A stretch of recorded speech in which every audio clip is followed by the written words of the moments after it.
Okay.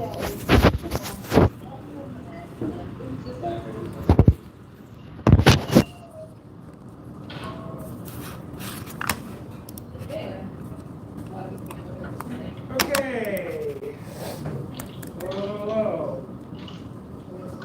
Actually, I was thinking about some stuff in class. I could have done that stuff. Finish up the last class. I've done some stuff unsaid. So I'll do that first.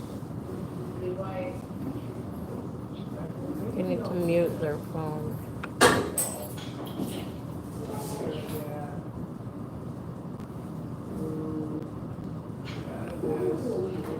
She needs to mute her phone.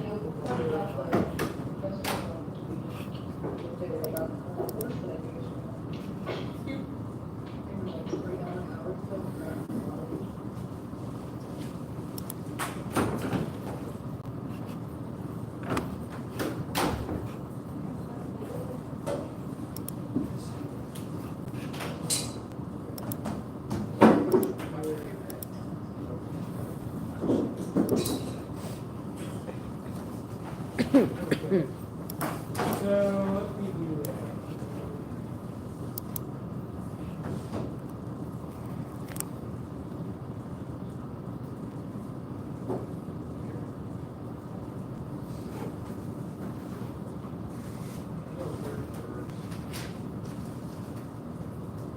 So how is everybody?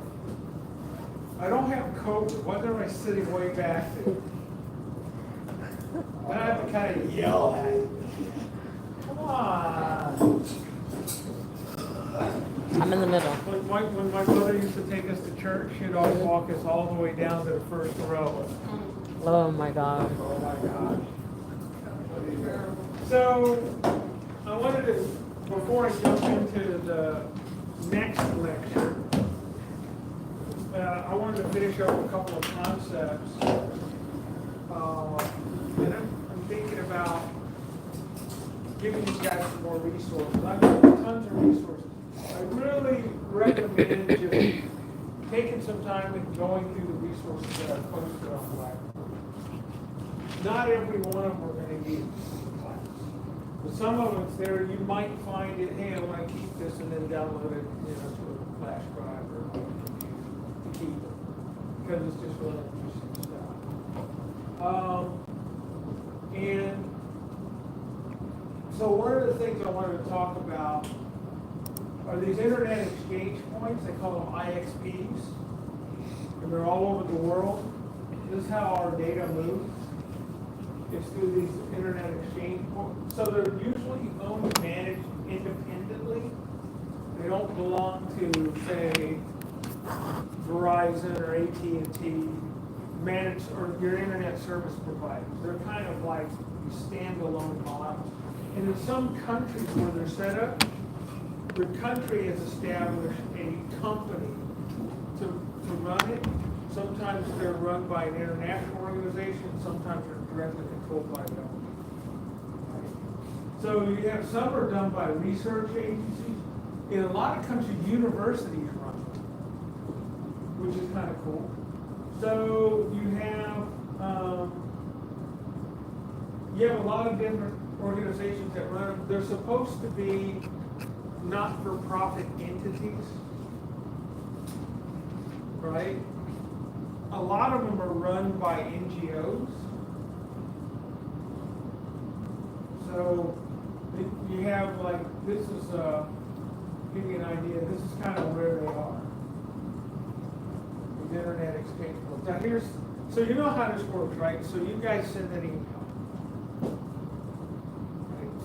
So you could be here and send an email to your family at home, right? Mom. Right? Send an email. Say, Mom, I'm going to be late, yeah, and your mother said, pick up a carton of milk on your way home. Usual stuff. So you guys are in Houston. Right? For a second, you're both in Houston, right?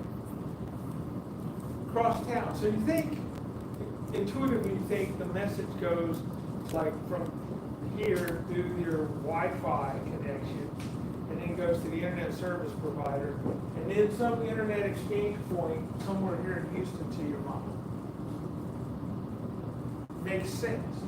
But that may not be what happens. It depends on the amount of traffic that's it already. So it always looks for the path of least resistance. So it may mean that your message that you're trying to send to your mom, maybe she's out in Katy and you're here, gets bounced off a server in, Belize, an internet exchange point in Belize, or one in Amsterdam, or one in Sao Paulo, Brazil. Right? Very possible. Just depends on how much flow. Because again, it's looking for the best route, the least encumbered route for your data. And all of this stuff is connected. And it can be connected by satellites, by undersea fiber optic cables, by microwave towers. It's all connected. It's all designed to work seamlessly. You don't notice anything. You should notice. Sometimes your connectivity isn't as good. We don't have the problem with drop signals so much. Back when we first were doing this, you'd send a message and it just wouldn't make it. Or it'd get dropped, or you'd get a bounce back. Sorry, and you'd have to resend. Rarely happens now, right? Stuff works pretty good because we've connected all of this stuff. And if you notice, China, almost all their internet exchange points are along their coast. China has 1.3 billion people, of which 90% live like here.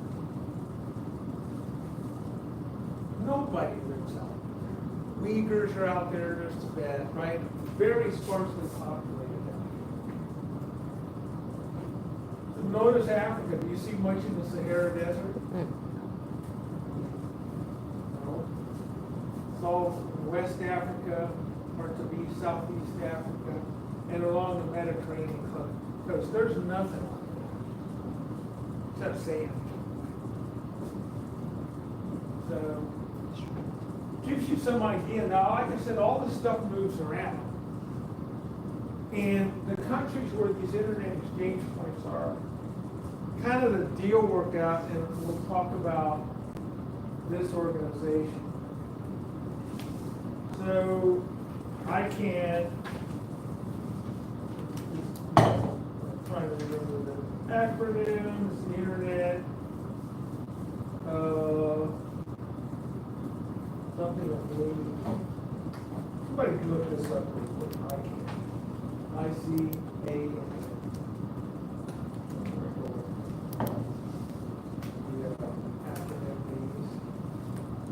We live or die by acronyms.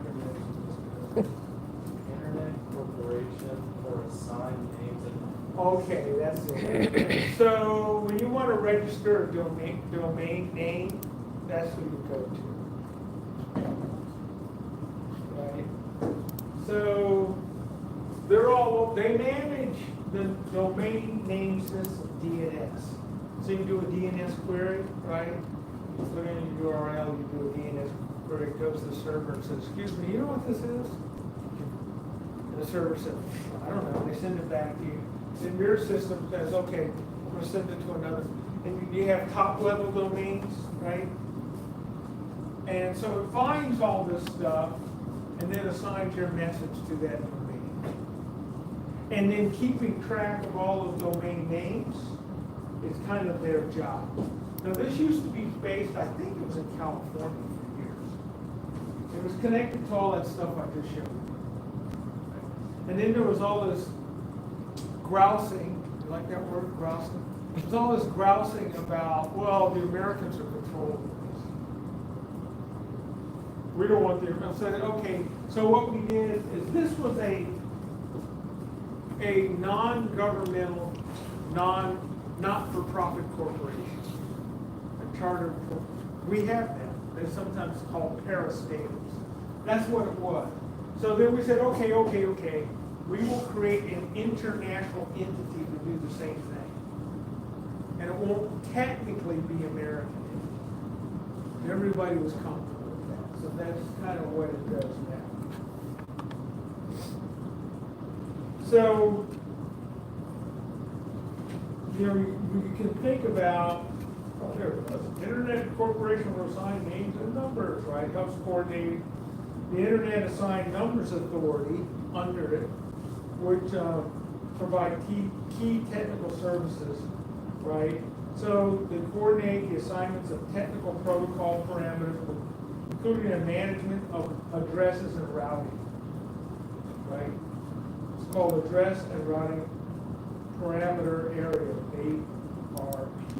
Top-level domain, administration of certain responsibilities, root zone management, such as generic and country codes, top-level domains, allocate numbering authorities and other services. It's a lot of stuff that has to be coordinated to make all that stuff I just showed you work.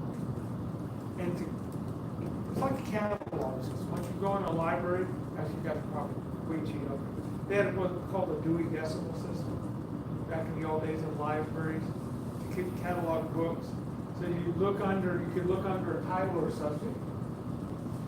You could look under, you know, Hemingway and have all the list of Hemingway's books in the library. But again, remember it's a code. And that code related to the shelves that Hemingway's books were. Sometimes they were organized by author, sometimes by subject. So, and that's how you can find it. They kind of replicated that when they did this, because they've been using it for a couple centuries, right? Libraries.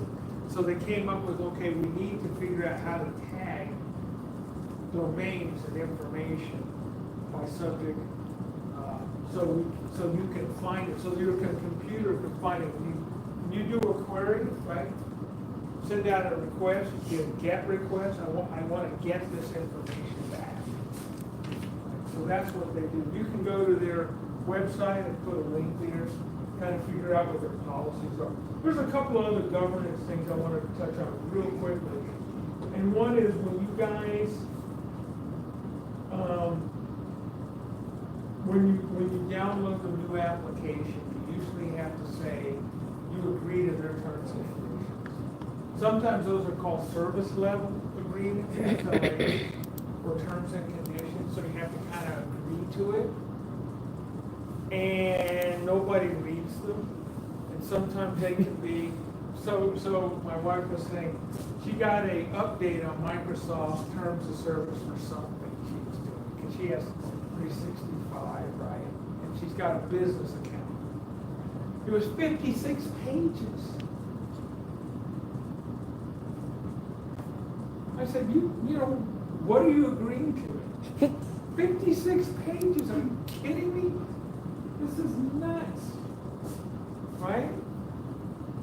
And she was going through it. So I've known people who have developed, or they're using an AI bot to read through SLAs and give them a summary. That's funny. I'm serious. Oh my But god. I said, if you do that with Microsoft, you don't want to use their bot.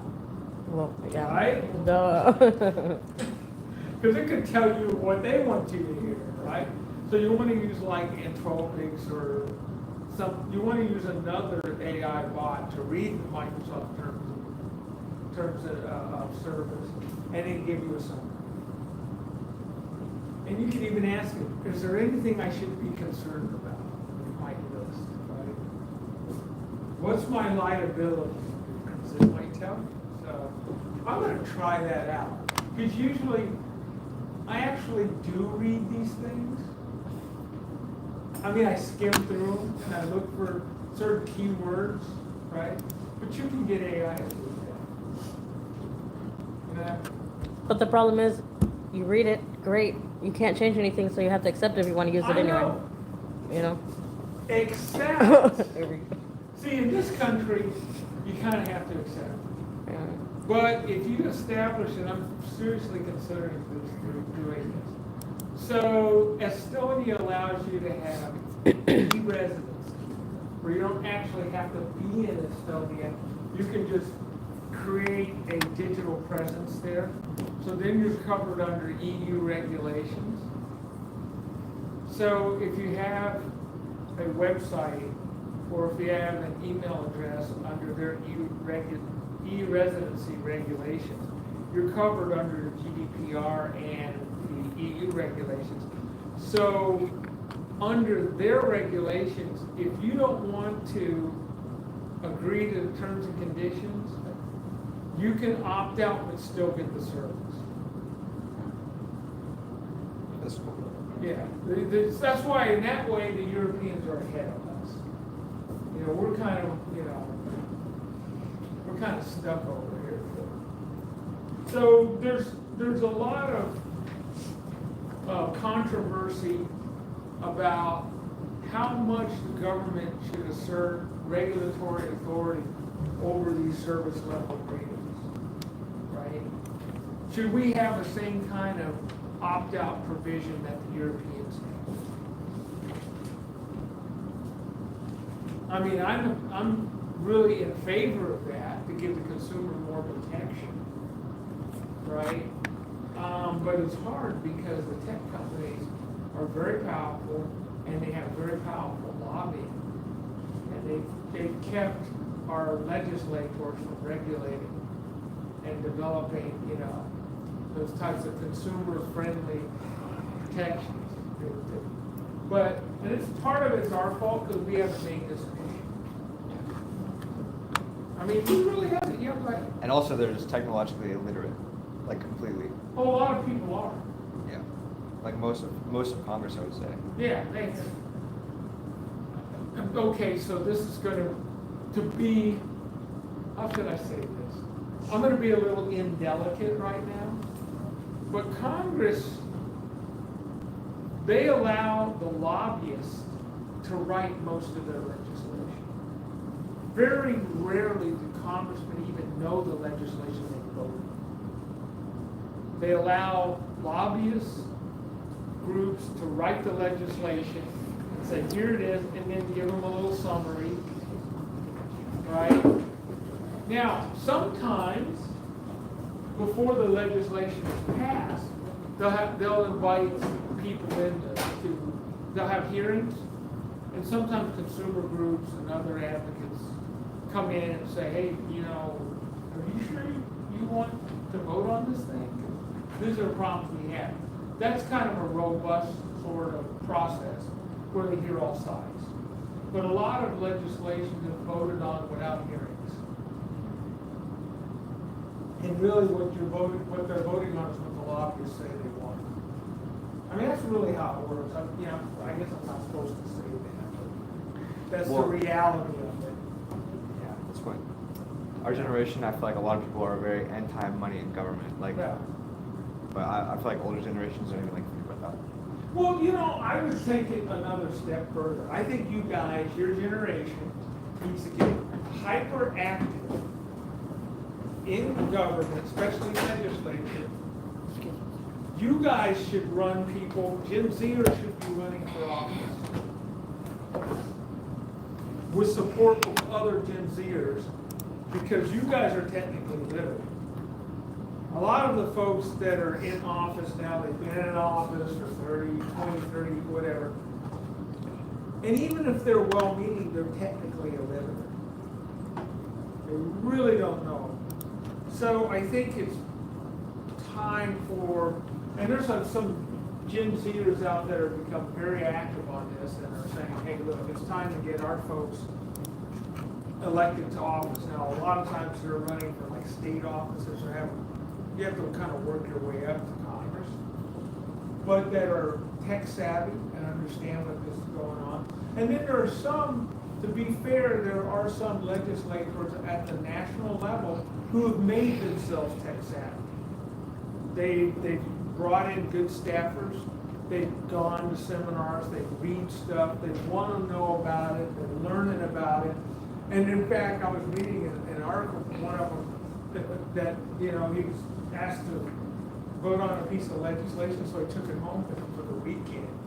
He was for it because all his lobbyists were saying, you need to vote on it he took it home for the weekend and actually read it. He came back and said, I can't vote for this. This is crazy. And he started telling the other members of Congress, you know what's in here? So he started, lining out stuff and said, no, we're going to rewrite another piece of legislation. And he started working with members on both sides of the aisle and said, no, you don't want to vote for this. This is really bad. Right? But, he said if he hadn't taken it home for the weekend, right, to read through it, he probably would have voted for it. Right? Now, to be fair, they have tons of pieces of legislation coming out. What's important?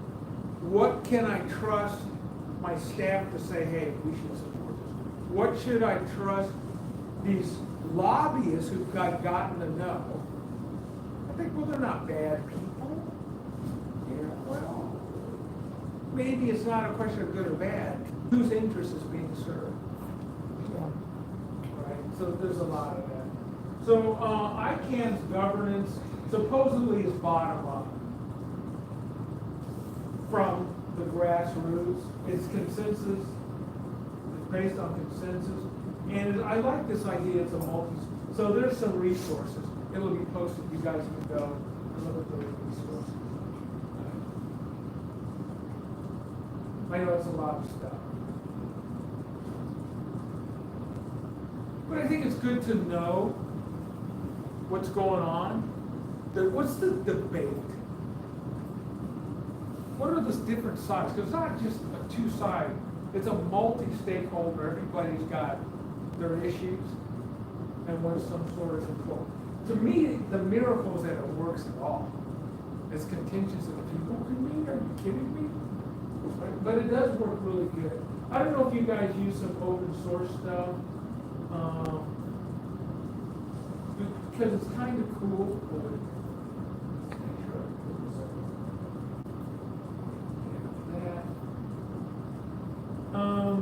I kind of have found,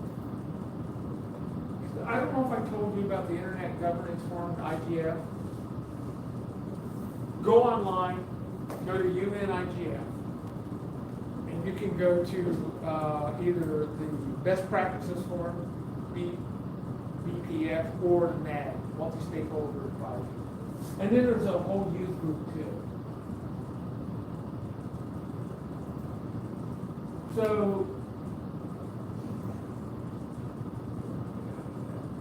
So what happens is every now and then I get on a call with these guys, and sometimes you're up at like 4 in the morning or something, or 8 or 9. Because usually the group is based in Geneva, Switzerland, or someplace like that. But I found that I learned a lot getting on board with these guys, and listening to the conversation. It's not so much me. I want to find out what they're thinking. Who are these people? Where they're from? Most of the time when I'm on the call, the majority of representation is from the global south. Africa, Latin America, Middle East, Southeast Asia. Right? There's usually 3 or 4 people from China. And then Western Europeans, maybe half a dozen. Americans, 1 or 2. I'm really surprised since we created this thing, how little our representation is on these groups. But of the corporate entities, there's always a Microsoft person. Microsoft is always in there. I find that the State Department actually has now a bureau of digital diplomacy last year for a cyber ethics conference.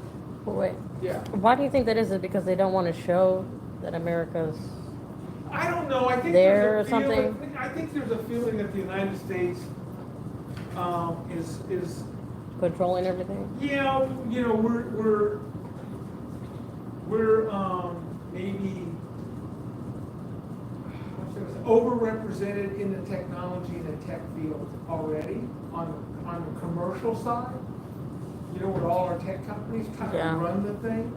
So on the NGO side, the non-governmental side, the civil society side, there's a tendency for representation to be from those who don't have a voice on the corporate side. And that's the global south. And NGOs, right? And like I say, I go on sometimes, just to hear, I want to understand where they're coming from, right? Where are these guys coming from? What is the conversation they're having? And so we're going to do a lot of this. We're going to talk about the IGF. We're going to talk about capacity building. We're going to talk about the United Nations Sustainable Development Goals, which have been crafted onto the whole idea of global internet governance. Because the global south is saying, wait a minute, we need assistance in building capacity in our communities. Remember when I showed you that map of the internet exchange points? There were big areas where there was nothing, right? But you know, the United States, Europe, you know, we're all in there, Japan, right? China along the coast, you know. But in big chunks of the world, there's bare spots. So the global south, it wants to be part of the conversation about where this is going, right? What does internet governance look like? I did a talk with locally about, you know, how we connect through the IDF and how we're going to, again, build consensus about protecting digital dossiers and digital identities. Right? Everybody wants, I mean, everybody is pretty much consensus out there that the individual is vulnerable to a lot of scams and deep fakes.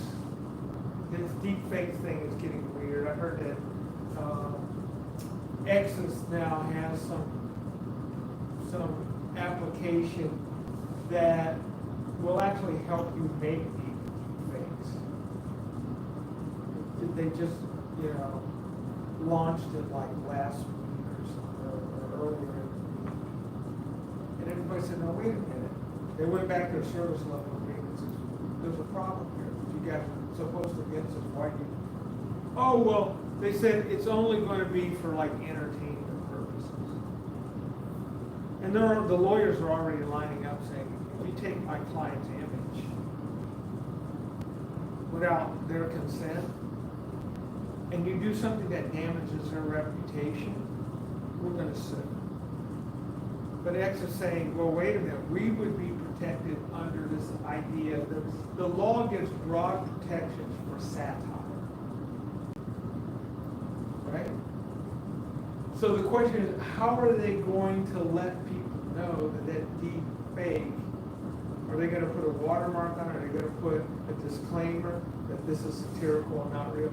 So there's already some conversation about what that looks like. How are we going to make sure that? Because you guys, anybody look at the Borowitz report? It's a complete set, or the Onion.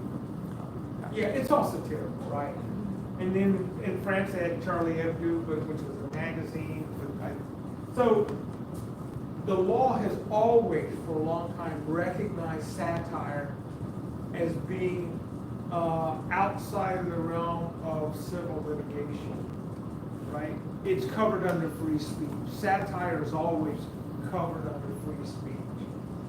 But generally, a satirical site will let you know it's a satirical site from the very beginning. Everybody understands it's satirical. They're not so sure that X is going to be that transparent. That's the fear. That X isn't going to be so transparent because the person that owns it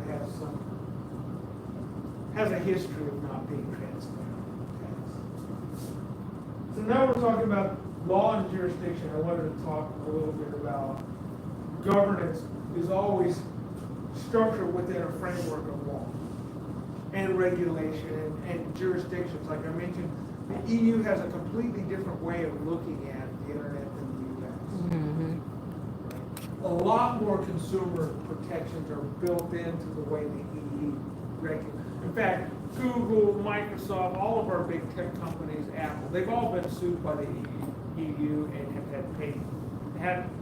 have had to pay big fines for violating EU regulations. And there's still Google's being, sued. Microsoft has been sued like half a dozen times. And each time the fines get bigger. They're talking real money, right? Billions of dollars for this, right? And they have to pay, and then they appeal and it goes back and forth. It usually takes these things 3 or 4 years until there's a final judgment. And they almost invariably lose every time. But they fight it out, so the lawyers make lots of money. So we're trying to figure out this idea about what's this new legal landscape in cyberspace, right? Because I've often thought about, and I've asked lawyers about this, what about libel and slander? Slander is usually verbal. If I say something about you, and I say Nathaniel is, and I damage you, and it's a reckless disregard of the truth. He's an alien, he's not human. Right? Right? Come on. That would be a reckless disregard of the truth. Right? And he's going to bring about the zombie apocalypse, right? He could He be. can affect your mind if you talk to him, He might. Never Right, know. okay. Now, my defense, if you say that's a slander, you said that in public, you're damaging my reputation. Courts are kind of interesting about that. Because you would have to show harm to be able to get damages awarded against you. And I could say, oh, it was just satire. Right? So there's a conversation that goes back and forth. Was there a reckless disregard of truth and intent to harm? You have to show I intended, I'm going to get this. So a lot of times, the discovery phase in court would be looking at records. Right? Did I get with Rocco and say, I'm going to get this guy? And if there's evidence that we've been in communication, and I told you I was going to do something to damage his reputation, if that in the discovery phase, that ends up in court, then somebody said, well, I don't really think it was satire. I see an intent to harm. Then the question, did it actually harm? Did anybody really believe me that you were an alien? And did that in any way impact, your job or your reputation or whatever? That's a lot to prove, isn't it? That's why you spend a lot of money with good lawyers. I would also say that the court would throw it out because there's so much more important things to worry about too. Well, it depends. I can bring a cause of action for civil action. Right? It depends. The court may say, because you're bringing the suit. You're the one whose reputation was at risk. Doesn't seem very at risk with this accusation of me being an alien, but yes. Right, yeah. I mean, first of all, is it believable? Yeah. And then I'm going to claim satire. I had no intent to harm you. Now, there's some pretty outrageous things being said about people in social media. Mm-hmm. Right? I mean, just crazy stuff. And nothing But happens. in Yeah. most cases, it doesn't lead to litigation, Yeah. libel, or defamation. Mm-hmm. Very hard to prove those cases. And usually, it can't be a one-off. If I orchestrate a campaign against you, and I'm just hammering away on social media, then you start to cross that line into intention to defame someone or intention to harm. One-off, and who cares? And what's my scope? What's the scope of my reach? If I've got 12 followers, right? No one cares. But if I have 3 or 4 million followers that hang on my head every word, and then you're a public person as well, right? You're maybe trying to run, you got a blog or a website, right? And then I'm hammering away trying to reduce your influence. And it starts to, the result has been people start unfriending you or whatever, you start losing followers. And of course, you're on, what do we have in social media? What's our business model? Advertising, right? Some of your sponsors drop away. Now you can show harm. There's a monetary impact, right? So then when you sue me, it's going to be hard for me to say, oh, just satire. Because if you can show over time there's been a campaign. And maybe somewhere along the line, you got in touch with me or your attorney and did a cease and desist. No longer funny, right? If you did all that, you're his attorney now. You did all that, you can say, wait a minute, this appears to be an intent to harm. It's gone beyond mere satire, poking fun. It looks like there's a campaign here that's intentionally trying to harm you monetarily. That's when you can start showing, okay, here's where my sponsors, this is where ad revenue, this is how many people we've lost, that are following your blog. This is where our ad revenues are. Now you can quantify the loss. Mm-hmm. And that's what you sue for. Those are the potential damages. How much money you lose. Lawyers love all that kind of stuff. Any of you guys gonna be a lawyer? I want to talk about the legal landscape, right? So we have the existing institutions, which, again, the GDPR, the General Data Protection Regulation within the EU, is a stronger set of laws. One of the things they were concerned about, why am I talking about international traffic and arms regulations, is the weaponization of social media, the weaponization of cyber weapons, including disinformation, right? So we were looking around, we meaning the international community, we're looking around, so okay, there's a couple of ways. You can either make new regulation and new laws. That's hard to get passed, especially international law. Yeah. You gotta go before like the UN General Assembly. Yep. You gotta get 193 countries to vote, Yep. right? If you go to the Security Council, even if the General Assembly passes a resolution to give it enforcement power, you gotta get Security Council. Yep. And there you gotta get United States, Russia, China, France, Great Britain, all over Britain. Any one of them can veto it. And you know what? I think that's the major risk. In the time of 9/11, when that happened, like Bush, he made something like into effect fast, where they could be able to tap phones and do all this stuff. And I think that that's what helped. If you have to go through all those steps just to get one thing in, how's anything ever going to happen, National laws. The Patriot Act after 9/11 was a national law. It didn't have international. It wasn't an international consensus, and it wasn't international law. It was a national law. We did give some countries to help us, but so the question is, if you want like the Internet Governance Forum, yeah, go ahead. Sorry, I just, is it like legal to like have a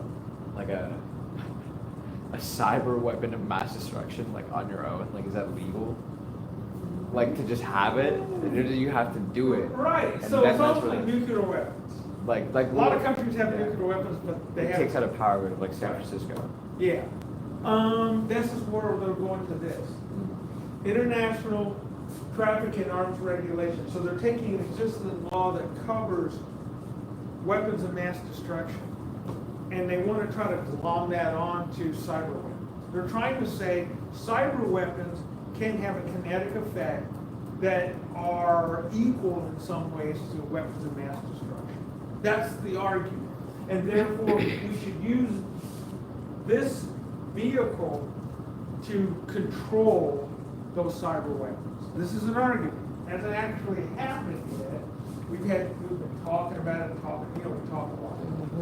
So we're talking about it, we're trying to develop frameworks as part of the conversation within the Internet Governance Forum that we need to do something about these weapons, because now with AI, everybody's freaking out. Yeah. Oh my God, they're even Yeah. more powerful than before, and we couldn't get our act together before. What you're gonna do now? Now what are we gonna do? Because AI can like take off and, So there's this group called the Wassenaar Agreement, and this is what happened. So there are, I'll go down here. We'll talk about state sovereignty and authority. So states have sovereignty, they have authority, but how do you get them to work together? So we're looking at, this is one agreement, the 42 participating states, and he gives the names there. Do you notice anybody missing? China. China's missing. China's missing, but who else is? Russia's in the Iran. agreement. Is the United States in there? Canada is. Huh? Canada is, that's. Canada is, got our neighbors in the north. So the idea is that, okay, so this was established in July of 1996, right? So they decided to exchange information on a transfer of conventional weapons and dual-use technologies. It's not a ban, it's just like we're going to exchange information. The United States is making the case that we should also start to consider cyber weapons as a dual-use technology. So why wouldn't US be a part of it? Well, because the United States doesn't want any control over its arms development and transfer of weapons technology to its buddies. We Of course didn't, not. because Especially these Russia's on the guys, list. because these guys Right. are in there. We Yeah. thought it would give too much intel to Russia about what we're doing. Right? And we weren't convinced that there were controls. Now, some of our NATO partners, France and Germany, they're NATO partners, right? They're in there. Canada's a NATO partner, right? Netherlands is a NATO partner. Norway, Poland, a lot of those come, Romania, Portugal, those are all NATO countries that are involved in this agreement. So the question is, you have to ask yourself, always ask yourself, did the cost outweigh the benefits? Being part of this, the transparency that comes from sharing information, is that beneficial to national security? And does that outweigh the secrecy you want not to be able to disclose what you're doing? The United States has kind of a, how should I put this? The United States has been very reluctant to sign on to international agreements that will restrict our ability to operate in certain ways for national security. We've been very reluctant. But Yeah. I would say we're in a unique opportunity. Sorry, I don't mean to cut you off. We're in a unique we have a unique opportunity because we have so much money just being funneled into our military. We Oh, we yeah. don't want to share what we probably know way more than like every country on that list. Oh, yeah. Yeah. But I would say that, you want them to share information, right? So I think it needs to go both ways. Of And course in it fact, does. and also that mainly if you do 1-2 steps together, that it might, because for other things, you need everyone to come as an agreement on things. This And is if you can't, then, continually one of the big debates. yeah. And a lot of our allies, a lot of our good friends, our buddies, come to us and say, come on. You keep talking about wanting to create Yeah. an international framework of transparency, democracy, of mutual support and all that. But when push comes to shove, you don't want to There you share go. from your side, Exactly. right? That's not how it works. Mm-hmm. I would say, from my own perspective, that In the past, when we were so far ahead in terms of technology and weapons development and all that, it might have made sense. But everybody's catching up. I mean, really fast. And now with AI and the way wars changing, just watch what's going on between Russia and Ukraine. You know, the Russians thought when they attacked on February 2021 that this thing was going to be over 3 days. maybe 2-3 weeks max. They thought Ukraine was just going to collapse. Because Mhm. what happened when they invaded Crimea? Just a few days. Boom, it was done. So they thought the same thing was going to happen. They had this big army, much bigger than the Ukrainians. They attacked from 1, 2, 3, 4 different directions.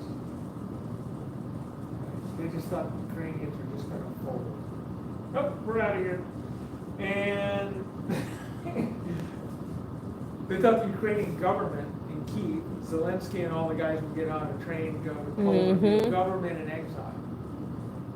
Zelensky put on that little green shirt he likes to wear and said, I'm not going anywhere. What? You're going to stand and fight? Yeah. Yeah. And then the United States said, oh, let's give them a bunch of stuff and see if it works. We have weapons and stuff. Right? So we just started flooding So Ukraine true. with weapons.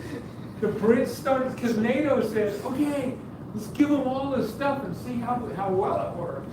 And guess what? It worked a lot better than we thought it was going to work. And since the Russians didn't prepare for a long, protracted war, some of their units just rushed in without good supply lines. They had tanks running out of gas. And Ukrainians showing up and said, just leave it here and go. And they were leaving weapons and going back because their supply lines didn't catch up with them. They moved too quickly. And the Ukrainians were hitting like some of the supply stocks. And then, you know, like their anti-tank missiles were like blowing up in the Russians. Whoa, wait a minute. We didn't expect resistance. Heavy resistance. So now everybody's kind of trying to figure out what's going on. So we're watching the evolution of a new way of war. Yeah, go ahead. I was gonna say I saw something. I'm not sure if it's how accurate it is, but Russians are apparently surrendering to the Ukrainians because if they retreat, they're gonna get punished or even killed in some cases. And so like they just said, we don't want to die. We just got recruited. We're on the front lines. Like we're just gonna surrender and go to Ukraine. Yeah, that is happening. Thousands of Russian soldiers. So anyway, just kind of like to go back a little bit. So I don't know if I talked about the 30 Years' War. Real quick, I don't want to spend a long time on 30 Years' War was really, really nasty. You never hear about it, right? 1618, 1648. It was so brutal. And most of the war was fought in southern and eastern part of what is Germany and western Poland and the north part of the Czech Republic. That's where most of the fighting was. It was not uncommon for in that area for 1/3 of the adult population to be killed. And everybody got involved. Gustavus Adolphus, the king of Sweden came in. It was basically a religious war, right? So Bavarian, southern Germany, and the Habsburgs and all that were mainly Catholic. The United Provinces, the Netherlands, northern Germany was Lutheran. The Swedes were Lutheran, right? They come across. So it was basically a religious war, except France, which is a Catholic country and a cardinal back the Protestants. Why would France do that? Because the French nationally had problems with the Habsburgs. And they wanted to weaken the Habsburgs because France had designs on Spain. You get politics. Right? But anyway, and some of these provinces and little principalities switched sides in the middle of the war, sometimes more than once. Whoever seemed to be winning. We're with you guys. Oh, wait a minute, weren't you against us? Yeah, but you're winning now. Can we join up? Yeah, sure, okay, fine. So there's a lot of that going on. And then, for some reason, and I don't really quite understand it, I've been doing research on this, I've been thinking about the level of brutality, people being burned at the stake, broken on the wheel, all kinds of crazy tortures, summary executions, whole villages being wiped out. I mean, killing everybody, men, women, children, donkeys, horses, just wiping everything out. It was like, it was really, really, really brutal. Right? So this went on for 30 years, and all the sites started running out of people. What happened? And they said, can we talk? So they basically fought themselves to a standstill. At some point they realized, nobody's going to win this thing. So why don't we come up with, let's negotiate our way out of this. And that's where the Treaty of Westphalia, sometimes called the Peace of Westphalia, in October of 1648, in the cities of Osnabrück and Munster, they had all these diplomats and people come in and talk about it. It took several months. But they came up with a treaty and they said, okay. What we were doing for the last 30 years wasn't working. Nobody's really won this thing. So let's come up with this idea of some principles about how we're going to respond with each other, relate to each other. So they said, okay, we're just going to stop wherever we're fighting, and whatever the lines and the borders are, that's the border. Because they were all trying to take over each other, and they'd win, and they'd get kicked back. They said, no, get on the map. This is the border. We're going to all agree that that's where you are. Who's ever in charge inside those borders has sovereign authority. Will recognize your control. Prince, king, queen, council, whatever it is, you guys decide internally what your countries are, how it's going to be governed. We'll recognize the borders and we'll recognize you guys. And then we will allow for relations, we'll establish embassies. And there'll be diplomats who will have immunity, you can't whack them on the head because you don't like stuff. And they will we'll talk about what our relations are. We'll set up trade and all this stuff. So the modern nation state was actually created through this process. So the idea is what they call bracketing this idea of war. What is war, right? So you have jus ad bellum and jus in bello, the law of war, the right of war. Countries still retain the right as sovereigns and authorities to go to war with other countries if they violate certain principles. You try to steal my land. Oh, wait a minute, I thought borders are inviolable. What are you doing? Get out of here. That's a cause of action to go to war. And everybody would recognize you have the right of self-defense over your territory and over your people and over your resources. That's what, in Catholic thinking, we call it the just war theory. You have a right to defend your property, your home, your people, your nation. Because if these guys over here recognize you, you exchange ambassadors and all that, they're trading, all of a sudden they come up, these guys come in here with swords and like, wait a minute, you're violating the rule. We established a rule that we weren't going to do this. I have the right to self-defense. And I can even call on friends. Hey, these guys are breaking the rules. Would you be willing to help us? So we came up with an entire framework of international law about the relations of nations. And it worked most of the time. Keyword. And then it kind of started going, there's this guy, had this funny hat, what was his name? Napoleon Bonaparte. Right? He kind of came up and said, we're not doing that. We're going to do something else. Oh, really? Yeah, I should be emperor because I got a better idea and I'm going to take over all of Europe. You can either join me or we're coming to get you.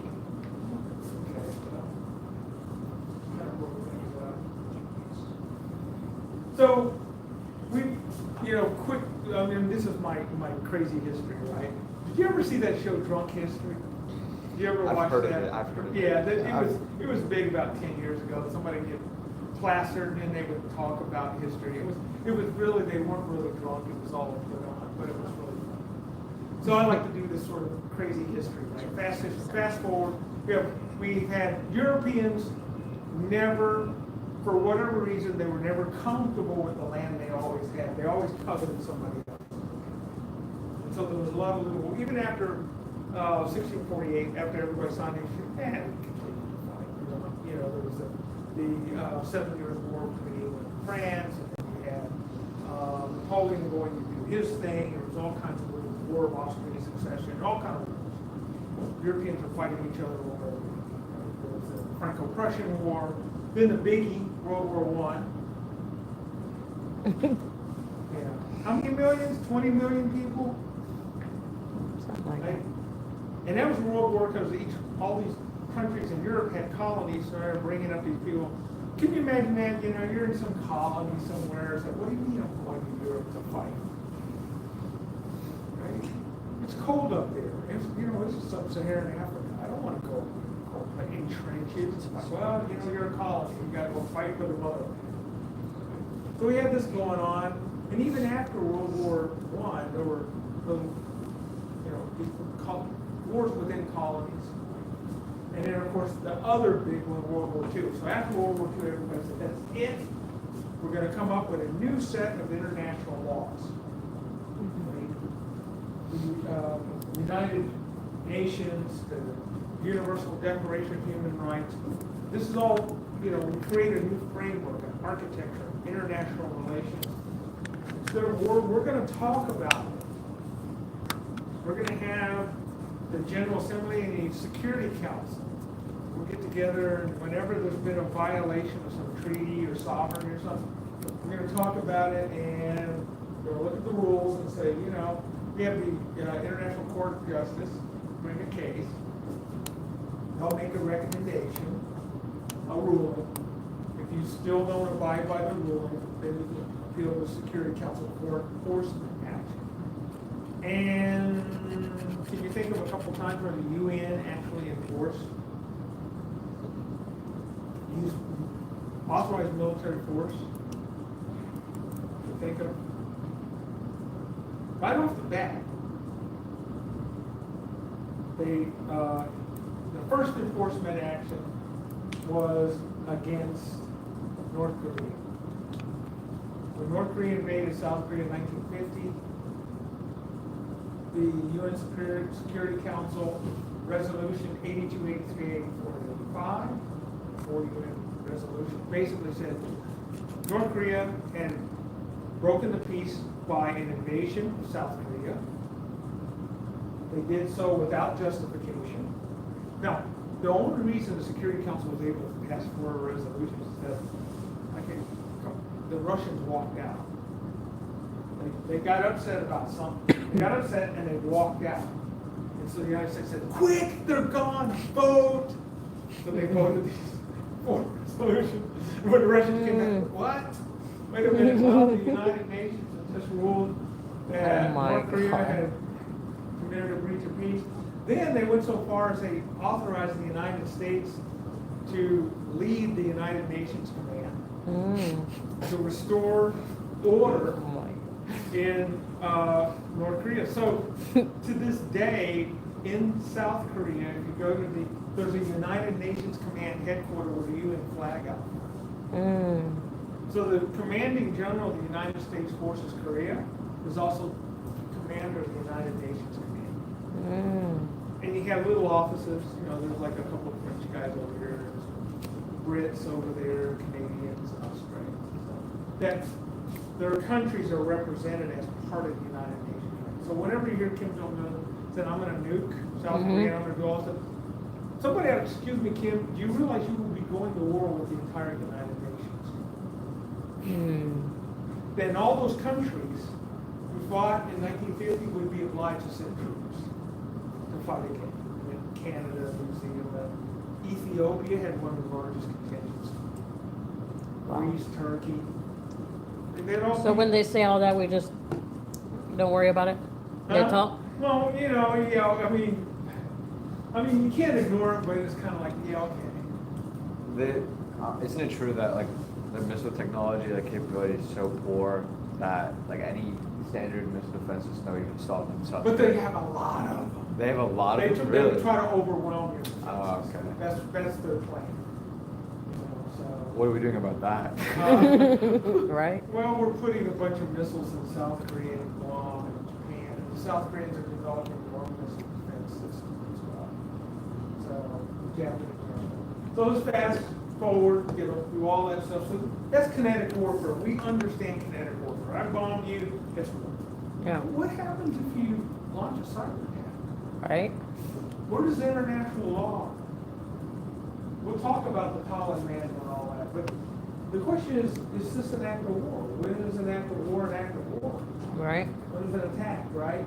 So in 2015, you know, we had a deal with an APT group, Advanced Persistent Threat Group, from China, right, and attacked an American company. And the People's Liberation Army had a special unit that did cyber attack. The United States was trying to figure out, is this war? What are we doing? Yes. I mean, you know, so we really haven't, I mean, we complain about it, but it hasn't been something that has come into the framework of international law where we can say that definitely violates international law, and that cyber attack is an act of war that results in all the other stuff we're talking about. We can retaliate. So we have policy, right? So we got Russia's done the same thing, right? They did a. Now it's interesting. We always talk about Russia's attack at the DNC, right? Russia attacked, cyber attack at the Democratic National Committee during the 2016 election, ostensibly to aid one candidate in the election. What we don't often hear about, they attacked the Republican National Committee too. They just didn't get the information that they exfiltrated from the Republicans, and they didn't turn it over to WikiLeaks to post. They only posted it on the side. Who knows what they did with the information they got from the other side? Nobody knows. Right? But should that be considered an act of war? What do you think, Hugh? Is that an act of war? Or is it just good old-fashioned espionage like in the good old days? Where we always do espionage is interesting. There's no international law against espionage. Because everybody spies on everybody all the time. It's considered your problem. If you're the United States and I'm Russia and I spy on you, that's a problem between us. The other countries don't get involved. Like NATO does sort of support each other, right, on espionage issues, because we're an alliance. But there's really no international law that says you can't spy on another country. It's kind of recognized that everybody does anyway. The question is harm. Can you show that spying did harm in any way? It's information. It may not lead to anything. Sometimes countries just want to know, what are you guys up to? I know what you're saying, but we want to find out is what you're doing and what you're saying the same thing. I think when America does the same thing, then they let it go. You understand? Like he hit me on the cheek, so I hit him back on the cheek and let it go. It could be. It could be there's rules. And in fact, there was a lot of that in the Cold War. In the Cold War, it was not uncommon. Remember, they've written books, but a lot of guys have written books about it, where the American and the Soviet spy would meet in a park somewhere, or in a coffee shop, right? And they would talk. Okay, this is what we got. We got this guy. We want to trade him for your guy, you know. And so there was kind of this weird relationship between the intelligence services of rival countries. And they still sometimes meet and talk, and okay, right? So that's not uncommon. So I wanted to talk a little bit about, in the time we have left, we got a little bit of time, the Tallinn Manual. So, okay, so you all know where Tallinn, Estonia is, right? You know where Estonia is? Finland's here, Estonia, Latvia, Lithuania, Poland, then there's Kaliningrad, there's Belarus, and Russia. Ukraine. So that's a rough neighborhood.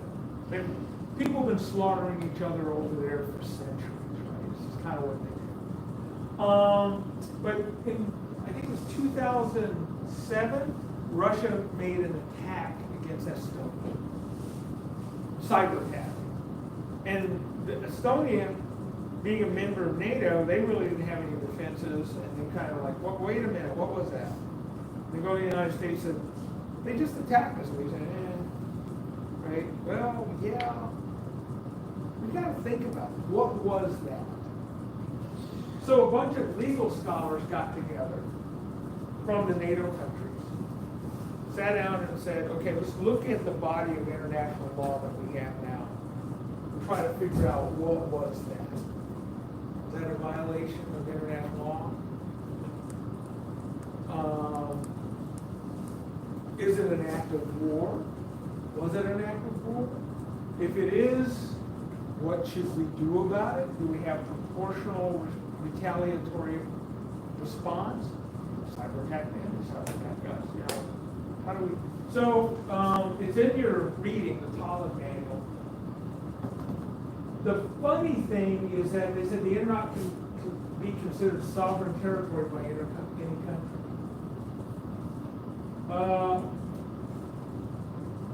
There could, under international humanitarian law, we could say, well, you shouldn't attack hospitals, humanitarian aid workers, medical personnel, right?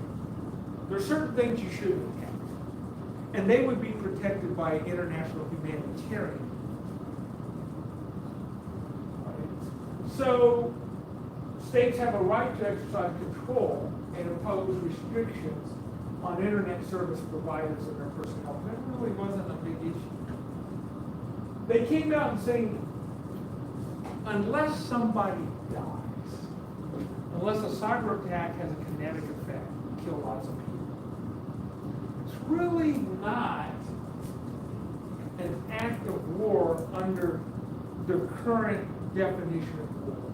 It's more kind of like espionage, maybe, right? They figured the framework of international law is not sufficient to define what this is. We need to actually beef up our laws, but they did say that it's kind of, countries can respond in kind. So Russia, say China takes down our grid tomorrow. We probably wouldn't be having class, but anyway, if China takes down our grid, they're saying the United States could respond in kind, take down China's grid, if we have the capability, probably don't, but we could. So they said that there are different questions that have to be answered on international law. You know, that do cyber operations rise to the level of the use of force? What's the severity? So if you shut down, say you did a cyber attack and you attack a hospital, and it took all of the heart-lung machines, all the medical equipment in there is keeping, and a bunch of people died. Now we might be talking about the severity of that attack because you're actually losing life. We might be at that point where we say a kinetic response is just immediacy is happening right now. Basically, directness, the measurability of the effect, all of these things with that, the military character. If it's done, one of the big fears with China being on our grid and getting into our critical infrastructure is that it would be preemptive to a larger military attack. The Chinese would attack our infrastructure, would attack the internet, they'd take down the grid, they would disrupt maybe our air traffic controls, they'd do all this stuff as a precursor to launching the kinetic attack or attacking with regular military. And we would just be so overwhelmed dealing with the confusion that we wouldn't be able to mount an effective defense. That's what a lot of the military people who war game and stuff, that's what keeps them up at night. That they have the capability of doing it. But we keep finding them sitting up on our critical infrastructure and not actually doing anything. They're just there, right? So we're concerned about they're preparing the battle space, is what it's sometimes called. state involvement, is China involved, and the presumption of, presumptive legality. So all of these things are things that they would have to consider if we were, before we would be justified under international law launching a kinetic attack. Now, President Obama decided, he did something really interesting. He didn't give much play. Nobody really talked about this. But he made a declaration that as President of the United States, if there was a significant cyber attack against U.S. infrastructure, that he would decide, the President of the United States would make the decision whether or not to respond kinetically.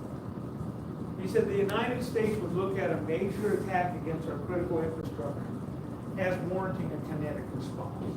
He said, the law can say one thing, I'm telling you, if you attack us, it's severe enough, we will choose whether or not we want to respond kinetically. If we want to bomb you or do whatever, we'll make that decision. So that created what's again we call strategic ambiguity, right? It's like, well, would they bomb us? The president said that he might. He reserves the right to make that decision. Depends on how bad it is. Right? So it shifted the deterrence on that. Because we always have to think about, well, I think he would.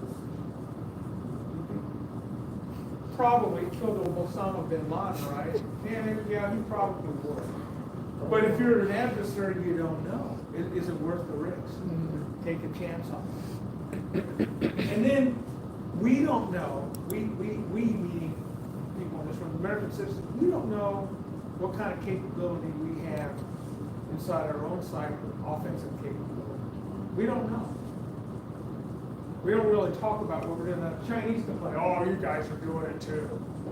You're doing all this nasty stuff, and we kind of like, well, we just don't comment. Yeah.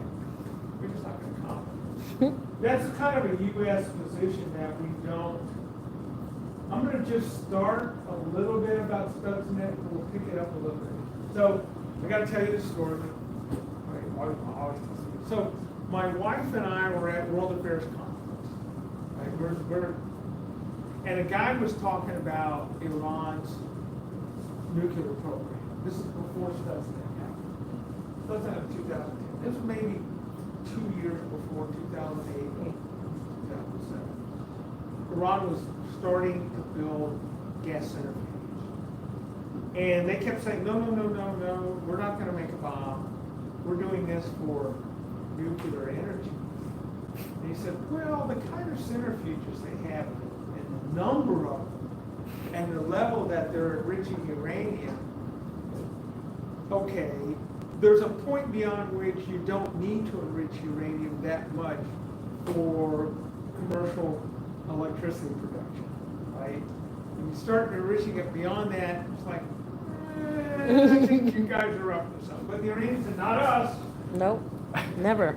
So the guy was talking, some military guy was talking, and at the time, Israel was making noise of that. Yeah, you guys keep this up and we'll come bomb. The Israelis were making noise about bombing. And so I'm sitting there, and there's this couple next to me, and I'm saying, Israel's not going to bomb. The United States is going to bomb. It's not going to happen. I said, well, why not? I said, well, because they can't be sure of getting everything, and besides, it wouldn't just be one bomb. It'd have to be an air campaign that lasts for weeks. The losses would be too high, the world would go nuts. I said, they're probably going to develop a cyber weapon and attack. I didn't know about this. I just thought it was the most logical thing to do. So we're probably going to attack the SCADA systems that control the centrifuges. Right? That's what I would do. A couple of years later, boom, Stuxnet. My wife even said, didn't you talk about that? Did you know anything? You knew something. I just thought it was the most logical way to deal with the problem. Right? It didn't take a rocket scientist. Right? So, I think there's a link about Stuxnet in your studio or something, right? Mhm. We could watch it, talk about what that is and why this changed everything. I won't just leave it there. We'll talk about Stuxnet and what that did, but it changed everything. And I thought about it, it's like, oh my gosh, here we go again. You know, we dropped the atomic bomb, and now everybody wanted nukes, and it started this, opened this Pandora box, and now we're saying, oh, put the genie back in the bottle. Right now we can't. So we created Stuxnet, right? And now the genie's out of the bottle for all of these very powerful cyber weapons that have a kinetic impact. So we're going to talk about Stuxnet and what that means. And, you know, so it's like, we're kind of it again. It's sort of on us. Yeah. I want you to think about it. I think there's a something in that I posted that's a link to a TED Talk on that.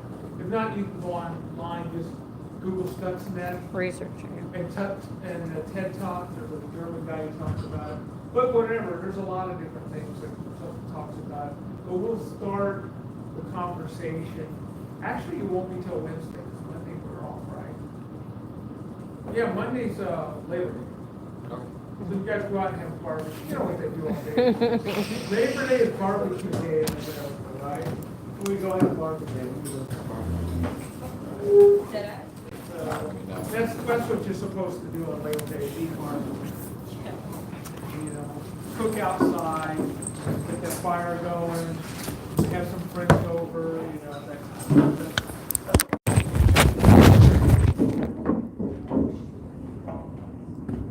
So Carolina, real quick, did you get my,